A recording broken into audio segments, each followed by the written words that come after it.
2, 1. Hey everybody, thanks for tuning in to ArmsportVideos. I'm Scott McGinnis along with Rick Pinkney. And we're just going to do a brief recap over the East versus West 2. Overall, amazing card put together by Engen and his team. That was a good afternoon of arm wrestling. Absolutely. You know, people say, nobody wants to sit there and watch arm wrestling for 5 hours when they're talking about tournaments. That went on for 5 hours. I'm pretty sure everybody sat there through the whole bloody thing, because that was an exciting day of arm wrestling. Right from the very beginning, I thought it was just a great show all afternoon. Absolutely. Despite there were some glitches with the pay-per-view, let's just assume that Core Sports is going to get this worked out and move on to bigger and better things. Yeah, because that was a great card. It was. Let's look at the first match, Rick. Ramsey Teba versus Vlad Diziak. I'm not sure. Forgive me if I butcher your names. No disrespect is intended, but I'll try my best anyway. The match went to Vladdy 3-0. It didn't seem like... No, there was nothing there. Ramsey didn't have anything for him whatsoever. I mean, he just took his wrist out with ease and pulled him over. He didn't put up a struggle. Right. So that match went to Vlad 3-0. On to the second match, we had Annie Gronlin versus Angie Rose from Canada. Exciting match. That was really fun to watch. Angie got the win in the straps. And then it was funny, too, as I'm watching it, Anna took the second match. And then the third match, as Anna took Angie over, Angie changed completely. Instead of pulling out, she tightened right up. I think that was Ron yelling instructions to her in the background. She tightened right up and she held on. And I think that made the biggest difference in that whole series after that. Because after that, that was Angie's all the way. They ended up going to straps, and in the straps, Anna didn't have anything for Angie dominated the straps. Dominated completely in the straps. And for the first time that afternoon, not to be the last time, I started yelling at my computer screen. I was so happy that she won this match. Absolutely. And she put in a gutsy performance. She made the necessary adjustments and went on to victory. Yeah, definitely. And like I said, in the straps, there was no way. Anna just couldn't touch her in the straps. Angie was just too strong in the straps. She looked great. Oh. She really did. You could hear Ron in the background coaching her, and maybe that's the difference. And I think that's what made the difference between that second match and the third match, where, she got over and she didn't spread out. She tightened herself back up. She got her hand, she got her wrist right into it, and Anna kind of burnt out trying to go through with it because Angie stopped her there and then wasn't going any further, and then they were slipping out, going the straps, and then Angie goes right through her after that. Well, big congrats to the lone Canadian on the card. We got to support the Canadians here when we can. On to match number 3. It was a left-handed match. Jonathan Breda against Zurob. Sorry, I can't pronounce that last name.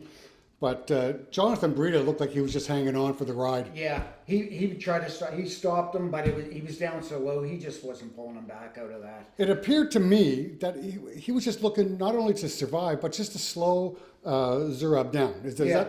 That's what it seemed like, yeah. Okay. He thought maybe he could slow him down, pull him back, but he was stopping him too low and just couldn't get him back out of that because he was just solid down there in the winning side. Okay, so Jonathan Breda loses that one to Zurob 3-0. Let's move on to match number 4. In the words of the never to be humble Ron Bath, my left sucks. and he lost that match 3-0, left-handed match to FA. And FA too much right off the go. And FA just grabbed him low, controlled his wrist, took him down. Yeah. We don't need to say anything else about this match. That's pretty well it. Full marks to FA for the win. Absolutely. Ron Bath, you can say that your left sucks, but Ron Bath is still Ron Bath. 99% of the people out there left-handed. Absolutely, yeah. So that moves us on to match number 5. Sanders and Chance. Chance Shaw, Sanders Sedis. That was actually, it's funny too, because the score was what, 3-1? Yeah, 3-0. 3-0. Yeah. But Chance put up a great pull, I thought. He did, but I thought what I noticed was by halfway through the second match, he was gassed. Yeah. I think he was gassed. Yeah. He was just checking on my notes here. There was just so much more power, and he tried to change it up, go outside, and that didn't work. He surprised me in the hook in the first match. Oh, yeah. Really surprised me. I didn't anticipate Nobody expected him to stop. If it went inside, they just figured Sanders was going to go right through him. but Chance looked good in that hook. Absolutely. So- Absolutely. So this is Chance stepping up a level. So how do you think he looked? I thought he looked good. I thought he think looked- he's just going to have to, change up. He knows what he needs to work on now. He's got to get a hit in there. He's 23 years old. He's still got a lot of learning to yeah. do, but his potential as well is pretty high. Absolutely. There's quite a few young guys in this thing. In this whole card, there was a lot of young guys in this. Yep, absolutely. On to match number 6, Erdem Morizov and Tobias Sporon. I'm a huge fan of Tobias. Okay. I've seen him pull many times. Well, I should say many times, but quite a few times now. He's very impressive. He's got a great top roll to him.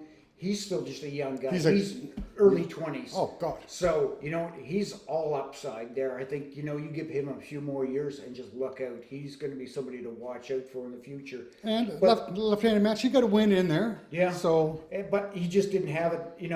It was he had one huge hit there that he made that one win with. yeah.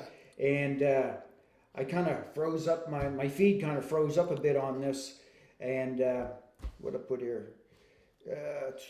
Look, one match. This is the one I was thinking of earlier when Morizov was kind of knifed in on the start. He was knifed in. So it's tough.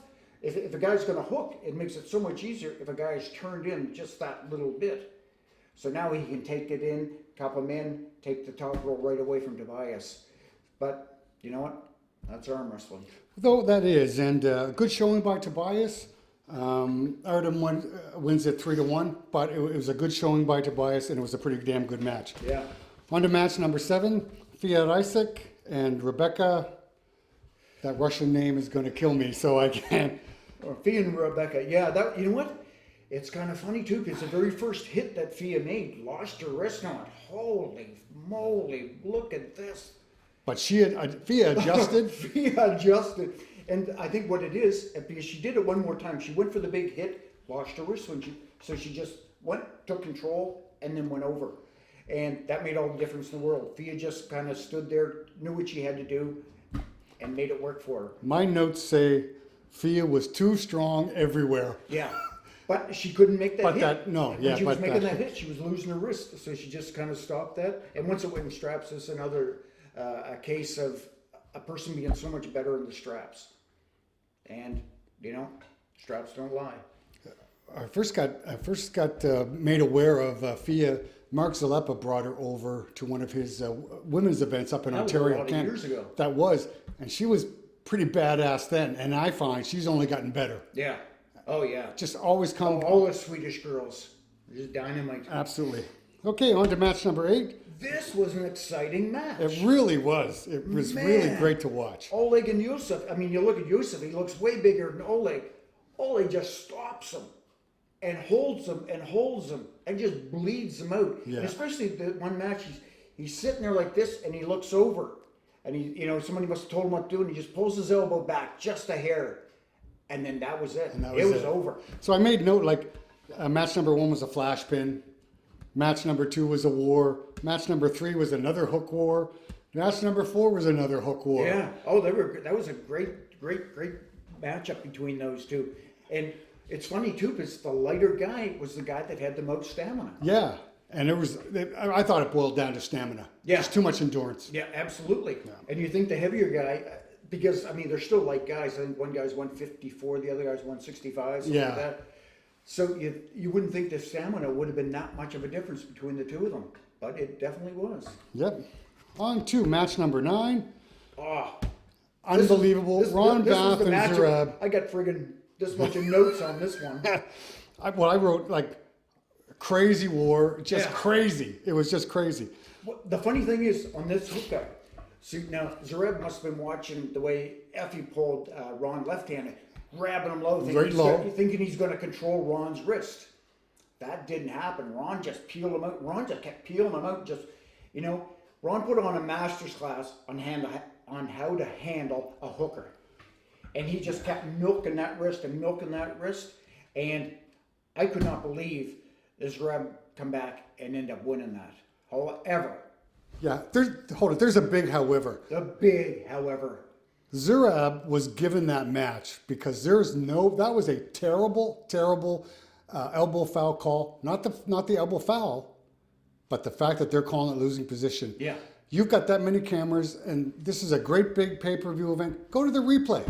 What the hell were they thinking? You know, I hate picking on the referees because we all make mistakes, but man, that was straight up and down.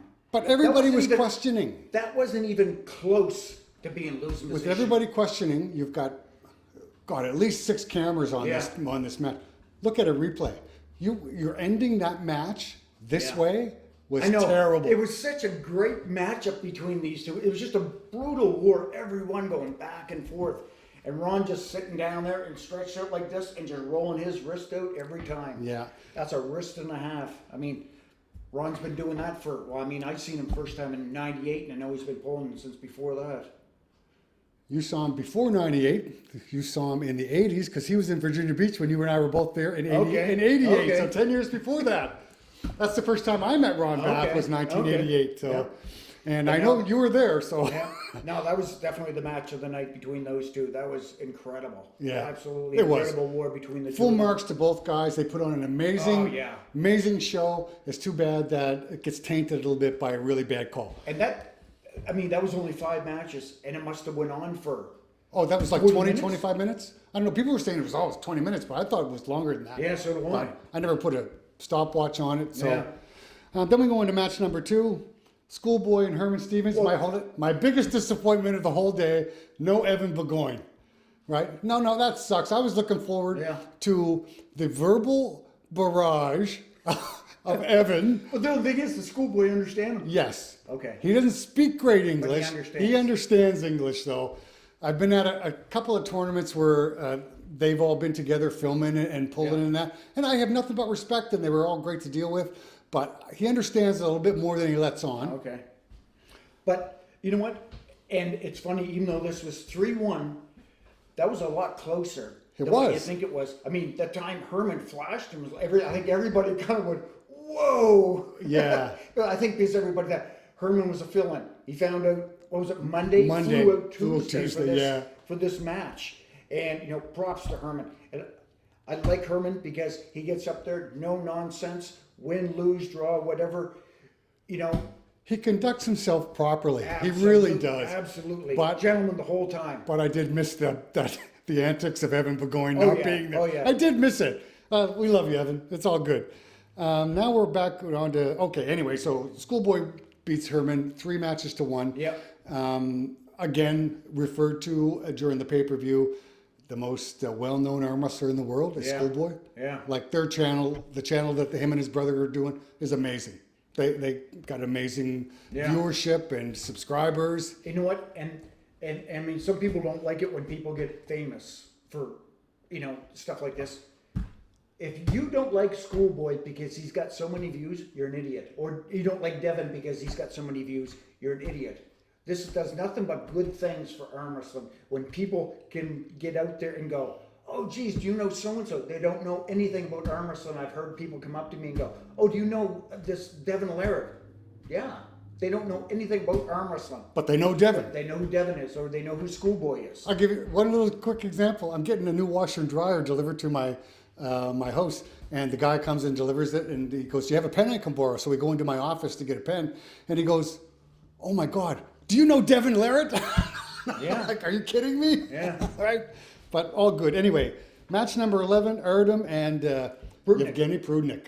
Prudnick looked impressive. Did he look amazing? Yeah. Just awesome. He wasn't budged, not one bit. No. And people, you know what? People underestimate Yevgeny. I probably pronounced his name wrong, Prudnick. But they underestimate, they always forget about him. That dude is strong. Nice guy, too. What does Neil Pickup say? That man is just iron dick.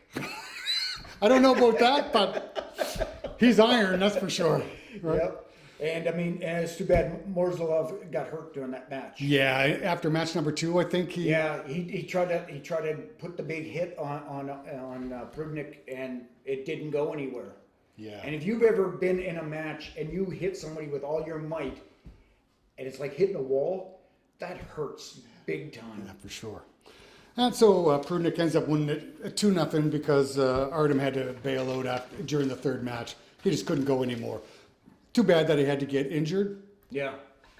but I don't think he was going to beat Prudnick anyway. No, not he wasn't. He wasn't in that game at all. No, but impressive show by Prudnick. It's the first time we've seen him pull in a few years. Well, yeah, since the last top 8 back in Finished, China. yeah, when that finished, right? Yeah. So, Yeah. okay, so then we move on to match number 12. Hutchings and Jordan, I guess they pronounce it. Yeah, Man, Todd Hutchings is a beast. that was just a side pressure friggin' demonstration. A clinic. Man, that was crazy. I mean, this guy's a world champion. He's not like some, guy that just rolled in off the street. This guy's a world champion, 100-kilo world champion. And Todd Hutchings went through him like he wasn't even there. It was impressive. Picked up his backpack and walked away. Yeah, but you know what though? Just watching Todd, it appeared he wanted to shut some people up. That's just how it appeared. I don't know if that's what was going on in his head or not. He definitely shut a lot of people He shut up. everybody up, didn't he? So Todd Hutchings blanks Jordan 3-0. Full marks to Todd Hutchings. Side pressure kills, and it did. Yeah. So we move on to match number 13. Oleg versus Brzenk. Yeah, man. That surprised me too. Oleg couldn't finish him off. He could not. So has Oleg pulled very much since his accident? I think he just came back. Just in the past year, right? He was in the same car and that killed Pushtar. But people don't realize too, his father was also in that car and also died. Yeah. Oleg was the only one that survived that crash. And so you think, you're one person, and that was a small car, that, it survived out of a car crash. You're going to be laid up, and it's going to take some while to come back, especially, you figure, he was 1-2 in the world left-handed, period. At 176 pounds, you know what? Just about nobody could beat him left-handed. Yeah. He was beating everybody. He was a specimen and a half. Now, it's interesting to see what level he gets back to. Yeah. Right? All the power to him. He's a far cry from that, but I'll tell you. He couldn't finish on Saturday, but... Betkili, yeah. for putting up the fight that he did. I mean, Oleg hung over here for the longest time. Yeah. And I thought he was actually going to burn out. It looked like it a couple of times. Yeah. But, so Oleg wins that one 3-1. We're on to match number 14. Hermes, Gasparini, and Erdem. So if anybody had any doubts about Hermes before, no doubts now, is there? No. He looked great. Oh, absolutely. Man. Absolutely. You know what? People underestimate how good some of these Europeans are. They forget. Hermes, the people that Hermes has beat. I remember Hermes first coming around. I think he was probably like 14 or something. He showed up at the Worlds and somebody said, "You gotta come see this kid pulling over on the side table after the juniors." He was pulling the adults back then and kicking some serious ass. And it's like, holy shit. This kid's going to be something. And he is. He really is. He looked great. So my note here said, just a great top roll. Yeah. I mean, he stopped him like that and just wailed through him. Yeah. Like, holy crap. He owned the straps, and my note was Hermes is just too strong today. Yeah. Oh, absolutely. Yeah. And that's match number 14, Hermes 3-0. Then we move on to the co-main event, Michael Todd and Gennady. Gennady. And I heard the announcer saying that, Gennady's saying, I can beat Michael Todd. I can beat, But he didn't have a good showing against Hermes at King of the Table, whatever that was, 1 or 2. Yeah. He didn't have a good showing. Was that Hermes looking that good? And there was talk that Gennady had an injured wrist. Yeah. Right? I mean, if you know anything about arm wrestling, if your wrist isn't 100%, you're not pulling you're not pulling any of them top guys. Yeah. If your wrist is hurt the least little bit, you don't have it. But here, wow, that was impressive. He stayed high. He didn't get into stretching out. He just stayed up there nice and high and just kept wailing away. And he didn't let Michael friggin' talk him into anything. Nothing at all. He dictated the conversation and the match. Yeah, he wasn't getting into any kind of a verbal war with Michael. No. And he looked. That was impressive. It was. Yeah. He looked great. Gennady wins that 3-0. Blanks Michael. Yeah. Where does Michael go from here? I guess we'd have to ask Michael. He's just lost. He just lost to Devin. Lost to Devin. Now he just lost to Gennady. Yeah. And now where's Gennady go? Now we've got this little, all these people in there thrown in the mix between, Gennady and Gasparini, Devin, and Prudnick. Yeah. You know what's going? I mean, Prudnick and Gasparini are both in the top 8. Supposedly, the top 8 is going to start firing up. It is going to happen again. Yeah. Okay, and you know what? So much is going to be dependent on what happens in June. Yeah. In Dubai with Devin and Levon. Yeah. But can Michael reinvent himself? Sure. Can he? You think so? I think so. Okay. It's not like he's a weak arm wrestler that God. only had one move. Michael's a strong dude. Absolutely. And you know what? He's just going to have to change things up a bit. You know what? What worked for him in the WAL doesn't work outside the WAL. No, and indications so far, we're not seeing or hearing anything out of the WAL. Yeah. Are they done? That's the question. You and I don't know. I'm just rhetorical question. Are they done? And arm wrestling seems to be moving on without some of these organizations. Yeah. And in some cases, I think it's better. Yesterday was a better show than some of the other shows we've seen that are getting airtime. And I don't want to name any organizations, but yesterday was a great show. Yeah. Yeah. So Gennady beats Michael 3-0. Full marks to Gennady. What did I write? I went match number 1. Damn. That's all I write down. Damn. Number 2, Gennady was just hitting over and over and over, and just almost like a flash. Yeah. And then match number 3 was all Gennady. Michael was done by that point in time. Yeah.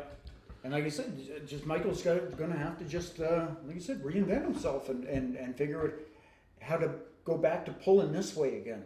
I mean, he used to pull this way. Absolutely. He used to pull, and he pulled WAF, he pulled all kinds of tournaments everywhere. Before. Well, because I just posted a feature match just a week or 2 ago of Gennady and Michael Todd at the WAF Worlds, Italy maybe? Okay. Where Gennady smoked him. Really? Yeah. That would have been like 2005? No, later than that. 2007, 2009. Okay. 2009. Anyway, that's Michael and Gennady. And the main event, John Brzenk and Zolaev. Not Kadzi. Zolaev. Yeah. John just looked phenomenal. Yeah. He really did. Yeah, this was just a case of domination. Yeah. Zolaev had just had nothing at all. No. And Zolaev is known as the giant killer. I mean, when you look at him, he doesn't really look like much, but damn, that guy's strong. There is. So he's beaten a lot of the top heavyweights in the world. And so match number 1, John stays in a top roll, controls him for the pin. Match number 2, same thing. Yep. Match number 3, you just know John's going to let him go where he's comfortable. Let him go. And then just sat there and pulled through him. Not just pulled through him, from that hook, he rolled him back out. Yeah, that's right too. Remember that in the third match? He rolls him out. Yeah. Because he tried just going through him a little bit harder than I think he anticipated, but he rolled him out. And John's wrist is just... Well, John is John. Like, it's amazing that he can come back. And I know he's had matches to get ready and compete at this level, at his age, after having a couple of years off. Yeah. Right? Like, and he's not pulling slouches. No, I guess not. Right? Even in his so quote-unquote tune-up matches before, like he faced off with Devin and then... he pulled Chance Shaw. Paul Lynn. Yeah. Right? Like, oh my God. Yeah. It was just... And I mean, he's just getting, if he's going to put the time back into it, sky's the limit, as we all know. Yeah. Sky is the limit when it comes to John. Isn't that the truth? So that's all the matches we have. Again, thoughts on the event? Awesome event. Engen, 100%. I thought the refereeing could have been a bit better. There was a bit of inconsistency between the some of the matches. Like everything wasn't being called equally all the way through. I'm not going to get into all the specifics, but No, for the most part, referees do the best job that they can. However, when a referee decides an outcome, something needs to happen. Something needs to be done. Especially when it's the wrong call. It is, and I think, and everybody watching knew it was the wrong call. Yeah. So just go to the replay. And just do it again. Say, you know what? We messed up. We're going to do it again. look, you're human. I understand some referees do not want to admit they make mistakes, but you're human. You make a mistake. It isn't that big of a deal. No. I would have more respect for you if you say, no, look, I was wrong. Let's do this again. And there's two of them there. Like, one could have just went over and said, pulled him off to one side and said, you know what, that really wasn't loose position. Absolutely. No, it wasn't losing position. When they finally showed us replays from it was at straight home. up center of the table. Yeah. And, Which is too bad that, that one match had to end that way, but, outside of that was a hell of a show, Engen. It was an Hats off to you. amazing event. I can't wait for the next one. Well worth the $12.99 plus tax, whatever it was. Yeah, absolutely. I have faith that Core Sports will get it together and provide a better stream each time. I'm hoping. Yeah. I'm giving them the benefit of the doubt. I'd like to see them get a little bit better at being able to tape the arm wrestling too. Then they need to pay me to come over. Too many I'm times. just kidding. Too many times they were standing behind the guy. Yeah, no, we're seeing his back. We're seeing the back, or they're shooting from here. Like, we want to shoot from, want to see the whole tabletop up to see what's going on. But you know what? It's a learning experience, but, can't go wrong with what happened. What I sat around, watched yesterday, like I said, 5 hours of arm wrestling, sat down and enjoyed every minute of it. Absolutely. So that's it for our recap of East versus West 2, and hope you tune in to see us in a couple of weeks. We bring you else what's going on in arm wrestling. I'm Scott McGinnis. Rick Pinkney. Thanks, guys. See you.